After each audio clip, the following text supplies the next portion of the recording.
भाई आप एक चीज देखिए, आरएसएस का यदि आप संविधान पढ़ लीजिए 1 मिनट, उसके पैरा 4 में साफ साफ लिखा है कि पूंजीपतियों और उनको सपोर्ट देना है, उन्हीं के संविधान में है। तो साहब वो तो चाहते हैं कि आप पूंजीपतियों को खड़ा कीजिए जिससे उनकी पूंजी का लाभ लिया जा सके।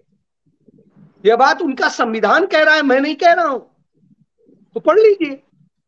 तो जिनका संविधान पैसे के लिए बात कर रहा हो, जिनका संविधान, जिनके नेता कहते रहे हो, आप सावरकर का पढ़ लीजिए।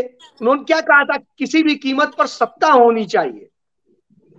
तो सत्ता है आपके पास, किसी भी कीमत पर है, फिर आप काहे तुम्हारे परेशान है। और जो सत्ता के लिए चुनौती बन सकते हैं उनको खत्म करने के लिए हम विपक्ष भी बना दे रहे हैं। विपक्ष भी हमारा, पक्ष भी हमारा, तो दोनों हमारा होगा। और क्या चाहिए आपको, दोनों आपकी विचारधारा के होंगे। वो भी हनुमान चालीसा पढ़ेंगे, वो भी वो दिखाएंगे कि हम उस पे जा रहे हैं और ये कर रहे हैं।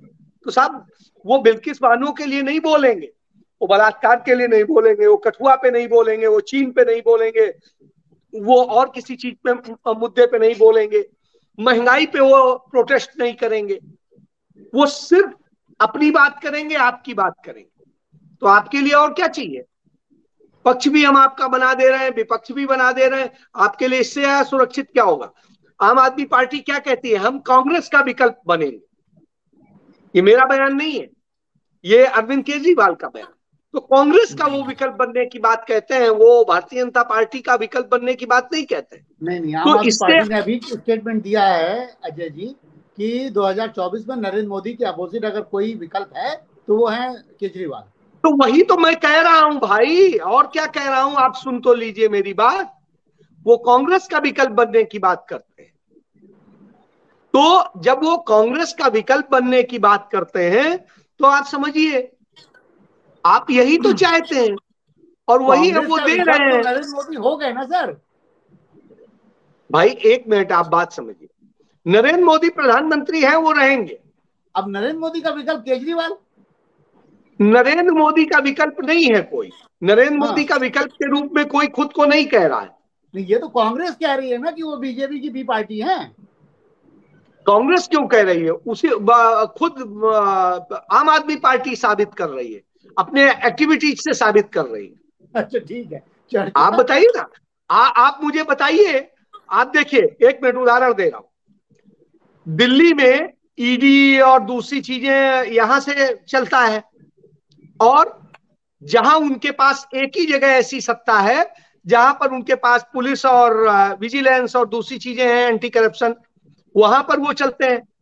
वो 2017 में 2017 में कहते थे कि पूरा बादलों ने और भारतीय जनता पार्टी की सरकार ने वहां पर बेच दिया पंजाब को, ये कर दिया, उनकी बसों, उनकी सारी चीजों को लेके सवाल उठाते थे, फैक्ट्रियों से लेके दूसरी चीजों पे। मजीठिया के लिए कहते थे कि कैसे पंजाब को नशे का उड़ता पंजाब और जाने क्या है। और आप देखिए, जब सरकार में आए, मजीठिया की बेल कराने में उन्होंने मदद करी। उनके एडवोकेट जनरल ने उसमें कहा कि नहीं, इसमें और कोई सबूत नहीं है। आप देखिए, जो सबूत डीजीपी चट्टोपाध्याय ने दिए थे वो पेश नहीं किए गए, उनकी बेल हो गई। जो बेल खारिज की थी हाई कोर्ट में, जिन ग्राउंड पे खारिज की थी उन्हीं ग्राउंड पे वो सेंक्शन होती है। क्यों, क्योंकि तब अपोज किया गया था, बात बताई गई थी, वहां पहुंचे तो वो बिल्कुल नहीं बताया गया। नंबर 1, गिरफ्तारियां किसकी हो रही हैं, कांग्रेस के लीडर्स की, किसी भी और पार्टी के किसी भी उसकी नहीं हो रही है। भारतीय जनता पार्टी या आरएसएस से जुड़े, भारतीय जनता पार्टी नहीं कहेंगे, आरएसएस से जुड़े 3 लोगों को राज्यसभा भेज दिया गया है। इसके बाद में और क्या लेंगे आप, आपके लिए हम सब कुछ तो कर रहे हैं। तो यहां हम ये कर रहे हैं। हिमाचल में कांग्रेस मजबूत है, वहां पर हम आपके लिए माहौल बना रहे हैं कि हम यदि कुछ भी वोट, वहां पे तो थोड़े थोड़े वोट से डिसाइड होता है, तो इसलिए वहां पे हम थोड़े थोड़े वोट भी काट देंगे तो आपके लिए माहौल बन जाएगा। गडकरी गुजरात की हम बातों को, पहुंच ही चुके हैं। गडकरी की बातों को, एक मिनट, गडकरी की मैं बातों को पहले सुन लेकर लीजिए, कांग्रेस क्या इलेक्शन तो में उतरने वाली है। मैं वही बता रहा हूं कि तो ऐसी स्थिति में आरएसएस क्या कहेगा।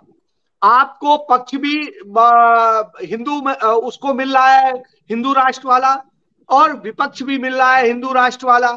तो साहब गडकरी क्या बोलते हैं, गडकरी क्या बेचते हैं? गडकरी से ज्यादा अच्छा धंधा चलाने वाले हमारे पास लोग हैं। गडकरी ने भी तो क्या किया है, कारपोरेट के हाथ में सारी सड़कें दे दी। तो गडकरी का जो धंधा था उसी धंधे को तो हम कह रहे हैं। और गडकरी भी जो करते थे वो क्या करते थे, आप देखिए महाराष्ट्र की सारी चीनी मिलों का पूरा जो नेक्सस है वो गडकरी के हाथ में है। उन सारी चीजों को लेकर के हम स्वतंत्र करा रहे हैं, आपको उसका पूरा सीधे पैसा दिलवा रहे हैं।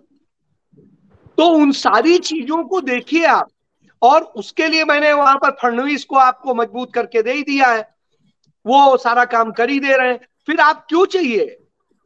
आपको तो सत्ता चाहिए ना, हम तोड़ के दे रहे हैं, कैसे करके दे रहे हैं, वो गडकरी थोड़ी नहीं दे रहे हैं। तो साहब वो जो दे रहा है उसी की सुनी जाएगी। तो कमाऊ पूत की हर जगह सुनी जाती है, घर में भी सुनी जाती, तो वहां क्यों नहीं सुनी जाएगी? ठीक बात है। इसका मतलब रत्नेश सर, आप आखिरी सवाल यही है छोटा सा एकदम, कि इसका मतलब आरएसएस एक तो लालच के दुष्चक्र में फंस गई है, दूसरा ये कि उसको जितने सपोर्ट मिल रहे हैं आरएसएस तब तक वो इंतजार करती रहेगी, जो आपने शुरू में बोला भी था कि वो किसी को भी जाने देती है, लेकिन ऐसा नहीं है कि वो उनके ऊपर सर पे चढ़ के बोलने। और आप हमसे जुड़े रहने के लिए सब्सक्राइब करें YouTube पर, फॉलो करें ट्विटर पर और लाइक करें Facebook पर। और ज्यादा जानकारी के लिए आपको टाइप करना होगा सिर्फ न्यूज़ नशा।